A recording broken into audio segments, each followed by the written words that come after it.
Hello friends, so today we are going to look at a poem by Gurudev Rabindranath Tagore. It's called A Little Grain of Gold and it's part of the Telangana Intermediate English syllabus for the first year.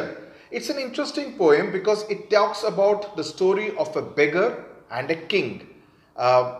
Also, before we get into the poem itself, you need to remember where this poem has been taken from, and this particular poem has actually been taken from his Nobel Prize winning compilation Gitanjali in the year 1912, that is more than 100 years ago. So in that sense, you realize that you're actually reading a poem which won the Nobel Prize in the year 1913. A Little Grain of Gold అన్నది రవీంద్రనాథ్ ఠాగూర్ ద్వారా రాయబడినది. ఇది ఒక చిన్న బంగారు ధాన్యం అన్నది ఈ title పేరు. ఇది చెప్పేదేమో ఒక బెగ్గర్ చెప్తున్నట్టు ఉంటుంది పోయం ఎంటైర్. దాన్ని ఒక నరేషన్ అనొచ్చు మనము. అది దేవుడు మరి ఒక బెగ్గర్ గురించి ఉన్న పోయము. రవీంద్రనాథ్ ఠాగూర్ అన్నది ఇండియన్స్లోనే ఫస్ట్ టైం నోబెల్ గెలుచుకున్న ఒక వ్యక్తి రవీంద్రనాథ్ ఠాగూర్ అవుతారు. ఈ లిటిల్ గ్రెయిన్ ఆఫ్ గోల్డ్ అనేది ఎక్కడి నుంచి తీయబడింది అంటే గీతాంజలి అన్న ఒక బుక్ అనమాట. దాని నుంచి ఇది తీయబడింది. దానిలో 50th పోయం ఇది. ఆ గీతాంజలికే నోబెల్ ప్రైజ్ వచ్చింది రవీంద్రనాథ్ ఠాగూర్ గారికి. ఆయన మల్టీఫెసిటెడ్ పర్సనాలిటీ, అంటే ఆయన రచయితగా కూడా ఉన్నారు, సంగీతకారుడు, చిత్రకారుడు, విద్యావేత్త, ఇవన్నీ చాలా గుణాలు ఆయనలో ఉన్నాయి. ఆయన రాసిన పోయం చాలా సింపుల్గా ఉంటుంది, కానీ దానిలో తత్వం అయితే చాలా డీప్ ఒక మీనింగ్ ఉంది దాంట్లో. And of course, Gurudev Rabindranath Tagore, known best for actually composing the Janagana Mana, the national anthem of India. So, Uma, what exactly is this rather short poem? It's not a long poem talking about. What's the gist that is there?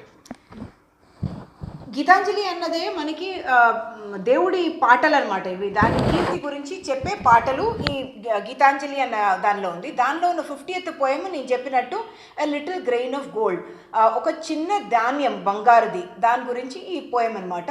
ఒక beggar ఉంటారు, ఆయన ఎక్కడో అడుక్కుంటూ ఉంటారు. ఒకరోజేమో ఒక రాజు వస్తున్నట్టు అనిపిస్తుంది ఆయనకి, చాలా ఒక పెద్ద రాజుల రాజు వస్తున్నట్టు అనిపిస్తుంది. ఆయన నాకు ఇవాళ చాలా ఏదేదో ఇచ్చేస్తారు, నా జీవితమే మారిపోతుంది అని ఆయన అనుకుంటూ ఉంటాడు. అప్పుడు వచ్చి రాజు ఈయనని అడుగుతాడు, ఇట్లా చెయ్యి రైట్ హ్యాండ్ ఇట్లా పెట్టి ఆయన అడుగుతాడు అనమాట. ఈయనేంటి నన్ను అడుగుతున్నాడని ఈయన చాలా రిలక్టెంట్గా ఆయన బ్యాగ్ నుంచి తీసి ఒక ధాన్యం ఇస్తాడు. దానిలో వాపస్సు ఇంటికి వెళ్ళిన తర్వాత చూస్తే ఒక బ్యాగ్లో ఒక ధాన్యం ఉంటుంది. అంటే దీనిలో తత్వం ఏంటంటే మనం తీసుకునేది కన్నా ఫస్ట్ ఇవ్వడం నేర్చుకోవాలి. తీసుకునేది లేటర్ వస్తుంది, ఇవ్వడం నేర్చుకుంటే మంచిది అన్నది ఈ పోయం తత్వం. Okay. So that's the gist of the poem, but the poem is also very significant about the kind of messaging it gives. So before we get into the poem directly, please open your books, open this particular poem which is part of module 1 unit 2. Keep a pencil with you so that you can mark the key words because that's very important. Also keep a notebook and pen so that you can write down all the themes and the messaging that Uma and I are talking about. దానిలో ఒక్కొక్క line ఇవ్వచ్చు మీకు పోయంలో. ఆ context మీకు తెలియాలి కాబట్టి ఆ order చూసుకుంటే మీకు బాగుంటుంది చదివేటప్పుడు. We are putting the poem on the screen, but it always helps to have the book right in front of you, the textbook. I had gone a-begging from door to door in the village path when thy golden chariot appeared in the distance like a gorgeous dream, and I wondered who was this king of all kings. Thy ante your, I mean it is also, he's also using a slightly archaic form, archaic as in slightly older form Victorian English in which the word thy is used for saying your, and he talks about having gone. It is the beggar who, as Uma said, is speaking in first person in this particular poem. ఈ beggar అంటే బిచ్చగాడు, అడుక్కునేవాడు. దీనిలో first narration అనమాట. ఆయన ఒక ఊర్లో నేను ఒక door నుంచి ఒక డోర్ అంటే ఒక ఇంటి నుంచి ఇంటి వెళ్ళి అడుక్కుంటున్నాను. ఏ బెగ్గింగ్ అని వస్తుంది. బెగ్గింగ్ అనేది మీకు తెలిసి ఉండొచ్చు. ఏ బెగ్గింగ్ అంటే కూడా అడుక్కునేదే ఇక్కడ. అండ్ ఆయన విలేజ్ పాత్ అంటే చిన్న ఒక రోడ్డు ద్వారా ఇల్లులు ఉన్నాయి, అక్కడ వెళ్ళి అడుక్కుంటున్నాడు. అప్పుడు దూరం నుంచి ఒక బంగారు రథం కనిపిస్తుంది ఆయనకు, అక్కడ నుంచి వస్తున్నట్టు. ఎట్లా ఉంది ఆ రథం చూస్తే అందమైన ఒక కళలాగా ఉందట, అంత బ్యూటిఫుల్గా ఉంది. అంటే ఇంత బంగారు రథంలో ఎవరు వస్తారు? కింగ్ ఆఫ్ ఆల్ కింగ్స్, రాజులకు రాజు వస్తాడట. Okay, so he's building up that it's a golden chariot. So look at the words that he has used. The word golden, the word gorgeous, and then of course not a king, but he says king of all kings. It's like a Maharaja of sorts. So he's kind of building up to kind of present to you, and so that you can kind of imagine a very, very magnificent sight that the beggar is seeing. My hopes rose high, and me thought my evil days were at an end, and I stood waiting for alms to be given unasked, and for wealth scattered on all sides in the dust. Now he's making a couple of points here that immediately his hopes have risen, that he's hoping for something to be given by that king of all kings. And me thought my evil is used in a sense of bad days.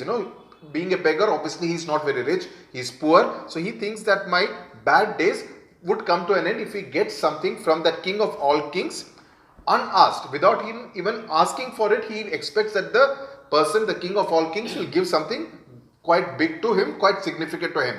And for wealth scattered on all sides in the dust as in, because it's a village path, it's a very dusty path, and he thinks that there will be so much that it will not be enough for him to take it in his hands, and there will be wealth scattered all around him. ఈయన ఆశలు చాలా ఎక్కువ అయిపోయినాయి. ఇంత మంచి beautiful రథం, అందమైన రథం చూసేసి ఈయన ఆశలు చాలా పెద్దగా అయిపోయినాయి. మనసులో ఏమనుకున్నాడంటే, నా చెడు దినాలకి ఇప్పుడు ముగింపు వచ్చేసింది, ఎందుకంటే నేను ఇక్కడ వెయిట్ చేస్తున్నారు ఆయన, ఆ భిక్షం వచ్చి ఆయన ఇస్తారు, నేను అడగకుండానే ఇస్తాడు, అంటే ఇంత పెద్ద రాజు కాబట్టి నేను అడగకుండానే ఇస్తారు. అండ్ ఎంత ఇస్తారంటే అక్కడంతా ఆ రోడ్ అంతా అయిపోతుందట, ఇటు అటు ఇటు అటు స్కాటర్డ్, అంటే 4 పక్కాలను ఇది ఆయన ఇచ్చే ఆర్మ్స్ అంటే భిక్షం అనమాట. ఇక్కడ ఆయన ఏదేదో ఇవ్వచ్చు అనుకుంటున్నాడు ఈయన, అంటే ఈయన చెడు దినాలన్నీ ఇప్పుడు ముగింపుకి వచ్చేస్తాయని అనుకుంటున్నారు. So the basic narrative is talking about the expectations of the beggar. He's expecting that he will be given something. So he's already assuming, just by seeing that king of all kings in that golden chariot for the first time, he has got all these thoughts running in his mind. ఏ పరిస్థితిలో అయినా మనకి expectations చాలా ఎక్కువ ఉంటాయి అన్నదే దీనికి సారాంశం అన్నమాట. The chariot stopped where I stood. So the king of kings came and stopped where the beggar stood. Thy glance fell on me. Thy ante, as I explained, your glance fell on me, and thou camest down with a smile. Thou as in you camest, again slightly Victorian old style English, came down with a smile. I felt that the luck of my life had come at last. Then of a sudden thou didst hold out thy right hand and say, what hast thou to give to me? So here again a lot of the old style English words, what we call the Victorian kind of English, what William Shakespeare used to use. So he says, the chariot stopped where I stood. Your glance, I'm just saying it in normal English so that you can understand. Your glance fell on me, and you came down with a smile. I felt that the luck of my life had come at last. Then of a sudden, you did hold out your right hand and say, what have you to give to me? రథం అక్కడ వచ్చి ఆగింది, ఈయన దగ్గర వచ్చి ఆగింది. అప్పుడు ఆయన నన్ను చూశాడు అని, అంటే ఇది భిక్షగాడు అంటున్నాడు అనమాట. ఆయన నన్ను చూశారు, మీరు నన్ను చూశారు, మరి to look at him, and మీరు నవ్వుతూ అంటే ఒక స్మైల్ తోటి కింద దిగి వచ్చారు. అండ్ నాకేమనిపించింది, నాకు జీవితంలో అదృష్టం లాస్ట్కి ఇప్పుడే వచ్చింది, ఈ రోజు నాకు ఇంత పెద్ద అదృష్టం రాబోతుందని అనుకుంటున్నారు. అప్పుడేమయింది, సడన్గా ఆయన ఏం చేశారు, ఆయన అరచేతిని ఇట్లా, రైట్ హ్యాండ్ అది కూడా చెప్తున్నాడు, అరచేతిని ఇట్లా తీసి, నువ్వు నాకేమిస్తావు అని అడుగుతున్నాడు. ఈయన ఏమనుకుంటున్నాడు, నాకు ఏదేదో దొరికిపోతే అనుకుంటున్నప్పుడు ఆయన వచ్చి ఈయనని అరచేతిని ఇట్లా పెట్టి, మీరు నాకేమిస్తావు, నువ్వేం నాకేమిస్తావు అని అడుగుతున్నాడు. So you notice that both in the second stanza and the third stanza, twice actually the beggar has expressed the fact that his days are going to change. In the second stanza he says, me thought my evil days were at an end. That was the first time that his bad days were going to come to an end. Then the third stanza he says, I felt that the luck of my life had come at last. So that is different ways in which Rabindranath Tagore has expressed the kind of emotions running in the beggar's mind, that his expectations were really high. He thinks his life transforming moment had come right in front of him. And ఈ line ఇచ్చేటప్పుడు first time మీరు context ఏమనాలి, రథంను చూసినప్పుడు ఇది అనుకున్నారు అని అనాలి. Second time ఏమనాలి, ఆయన నన్ను రథం అక్కడ నా దగ్గర వచ్చి ఆగింది, నన్ను చూశారు, నన్ను చూసి ఆయన ఒక స్మైల్ కూడా ఇచ్చారు, అప్పుడు నేను అనుకున్నది నా అదృష్టం ఇప్పుడు మారబోతోంది అని. Right. Fourth stanza. What a kingly jest was it to open thy palm to a beggar to beg.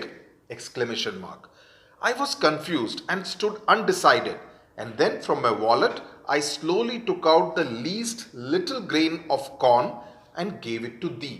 Thee as in to you. What a kingly jest. Jest as in means humor. Like as kingly అన్నది ఎందుకన్నారంటే చాలా royal ఒక joke, అంటే ఎంత పెద్ద joke, ఇది ఎంత పెద్ద joke. So he's cracking a joke, and kingly here is not used in terms of because he's a king, but also in terms of something, a very big joke he's cracking, that he's extending his palm to a beggar to beg. So I mean, he thinks it's a joke. I mean, what kind of a big joke the king of all kings is playing on the beggar? And he says, I was confused. అంటే అర్థం కాలేదు దీనికి ఏమవుతోందని. And I stood undecided. Undecided means I'm not able to decide what I have to do. Serious గానే అడుగుతున్నారా లేకపోతే నన్ను joke చేస్తున్నారా, నన్ను హ్యూమిలియేట్ చేస్తున్నారా అని. And then after thinking for a while, he took out from his wallet and a purse, took out the least, in this case wallet could also mean whatever bag or something that he may be carrying. He took out the least smallest grain of corn. మొక్కజొన్నది కంకి ఉంటుంది కదా, దాని నుంచి ఒక ధాన్యం అన్నమాట. ఆయన ఏంటి వాలెట్ తీసేది కూడా మీరు స్లోలీ అంటే చాలా తొందరగా తీసి ఇట్లా ఇవ్వడం కాదు, ఇట్లా అంటే ఆయనకి రిలక్టెన్స్ ఉంది ఏమైనా ఇవ్వడానికి, ఆయన అంత ఆలోచిస్తున్నారు అని. ఒకటి షాక్ ఉంది రాజులు వచ్చి అడుగుతున్నారని, కానీ రెండోది నేను ఇచ్చేటప్పుడు స్లోగా తీస్తున్నాను, లాస్ట్కి ఒక చిన్న గ్రెయిన్ ఒక ధాన్యం తీసి ఆయన చేతి మీద పెడుతున్నారు. So 3 things here which convey the miserliness and the small heart of the beggar. 3 things. The word undecided, that he's not decided what to do. Then slowly, as Uma said, he was very reluctant. It conveyed a sense of reluctance. And third, the least little grain. So these 3 words convey the state of mind of the beggar. Please underline these 3 words. These are important. Last stanza. But how great my surprise when at the day's end I emptied my bag on the floor to find a least little grain of gold among the poor heap. I bitterly wept and wished that I had the heart to give thee my all. Give thee means give you my all. So at the end of the day, after he has finished begging through the day, he comes home or wherever his dwelling is, and he empties his bag to see what all he has collected, money, food, what he has collected. And then he finds a little grain of gold, a little piece of gold he finds there. And from the size of that little grain of gold, he is able to understand that the king of all kings was actually God, who has converted that little grain of corn into a little grain of gold. So he then thinks that I wish I had the heart. Then he realized that if I had the heart to give you a bigger piece of grain, I would have got a bigger piece of gold in return. అంటే అది కూడా ఎట్లా మనకి identify చేయొచ్చు అంటే, little grain మాత్రం చెప్పలేదు, least little grain of corn అంటే చిన్నది కన్నా ఎక్కువ చిన్నది. లాస్ట్లో కూడా on the floor what did he find? A least little grain of gold. అదే least little grain of corn became a least little grain of gold. And ఆయన ఏమంటున్నారంటే, నేను ఇంటికి వచ్చిన తర్వాత నాకు చాలా సర్ప్రైజింగ్ అనిపించింది, నా బ్యాగ్ని ఎంప్టీ చేశాను. అంటే బ్యాగ్లో చాలా విషయాలు ఉన్నాయి అనేది తెలుస్తుంది, ఎందుకంటే ఆయన ఏమంటున్నారు, I emptied my bag on the floor to find a least little grain of gold among the poor heap. Heap అంటే ఒక గుంప. But it's a poor heap. It doesn't have much. లేదు, కానీ అది ఒక గుంప హీప్ ఉంది, అంటే చాలా సామాన్లు ఉన్నాయి దానిలో. అంటే ఆయన బ్యాగ్లో కూడా చాలా సామాన్లు ఉండి ఉండొచ్చు. ఆయన వాలెట్ నుంచి ఒక చిన్న least little grain of gold corn తీసి ఇచ్చినప్పుడు కూడా చిన్నగా ఉండి ఉండొచ్చు. ఇప్పుడు అది హీప్గా అయింది, కింద పారేశారు కాబట్టి దాని నుంచి చూస్తే ఒక గ్రెయిన్ ఆఫ్ గోల్డ్ ఉంది. అప్పుడు ఆయన ఏడుస్తున్నారు, ఆయనకు చాలా సారీగా ఫీల్ అవుతున్నారు తన కోసమే. ఎందుకంటే నేను పెద్దగా ఇచ్చి ఉంటే పెద్దగా నాకు దొరికేది అన్నది ఒకటి. మళ్ళీ కూడా మీరు అది సెల్ఫిష్ అనుకోవచ్చు. ఇంకోటి ఆయన లెసన్ ఒకటి నేర్చుకున్నారు అన్నది కూడా అనుకోవచ్చు మనం.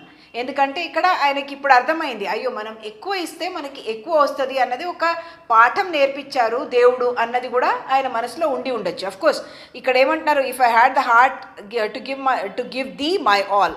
If I had the heart to give the my all అంటే 2 times హ్యాడ్ వస్తున్నది. అది గ్రామర్లో చూస్తాం ఏ టైంలో అట్లాంటిది వస్తుంది అన్నది. బట్ హీ బిట్టర్లీ వెప్ట్ అంటే చాలా ఏడ్చారట అప్పుడు. But it also, Uma, it's from, he's thinking only about himself, that if I had given you everything, I would have got much more. So it is also at that time also, it is from a sense of selfishness that, he's thinking about the return while he's thinking about, oh, I missed the opportunity అది to రెండు give. విధంగా మనం interpret చేసుకోవచ్చు. ఒకటేమో I bitterly wept, నన్ను పెద్దగా ఇచ్చుంటే పెద్దగా వచ్చి ఉండొచ్చు అని. ఇక్కడ మనం అది కూడా అర్థం చేసుకోవచ్చు that he may have learned his lesson. ఆయనకు ఒక పాఠం నేర్పించారు, మనం ఎక్కువ ఇస్తే ఎవరికైనా మనకి కూడా ఎక్కువగా వస్తుంది అని. Yeah, see, also he must have realized that, he was being tested in that sense, and that he had failed the test. If he had given it much more, he would have got that much more from God himself. So that is the larger lesson from this particular poem. So the speaker of the poem, you need to know, is a beggar. That is something which you need to understand very clearly, that it is being told in first person, but that first person in this particular case is a beggar, right? You also, in the answer, in the introduction and the context, you need to remember the fact that this is taken from the Gitanjali thing, Gitanjali anthology, what we mentioned right at the beginning. You need to know the story about that the beggar sees his golden chariot coming. The entire sequence you need to write in the answer very, very clearly. And the test that the king of all kings or God actually subjects the beggar to. And what was the test? You need to know, and what are the conclusions that you can draw from it, what we just explained. You need to mention very clearly in the answer. That will definitely get you full marks. అంటే ఇక్కడ questions ఎట్లా రావచ్చు అంటే ఒక్కొక్క sentence ఇవ్వచ్చు. ఇక్కడ ఇచ్చారు, the golden chariot appears in the distance like a gorgeous dream. That's from the first stanza. అంటే మనం అప్పుడు ఏమనాలి, ఈ line a little grain of gold poem నుంచి తీయబడింది. ఇది రవీంద్రనాథ్ ఠాగూర్ ద్వారా రాయబడింది. ఈయన నోబెల్ ప్రైజ్ విన్ చేసిన ఒక writer, first Indian to win Nobel prize. దాని తర్వాత ఏం రాయాలి, ఈ a little grain of gold అన్నది we have taken it from the book called Gitanjali, and in this thing what happens అన్నది సెపరేట్. దాని తర్వాత రాయాలి ఈ లైన్ ఎక్కడ వస్తున్నది ఏం. So that is how you will get your questions in the question paper. But we will do a separate video in which we will discuss all the questions that can be asked about the 5 poems. We'll do 3 different videos, one for the poems, one for the prose, and one for the short stories, so that it's very clear about how to answer the questions. But I hope the poem A Little Grain of Gold, which is a very beautiful poem with a very important message, is very, very clear to all you students. Thank you very much for watching. Thank you.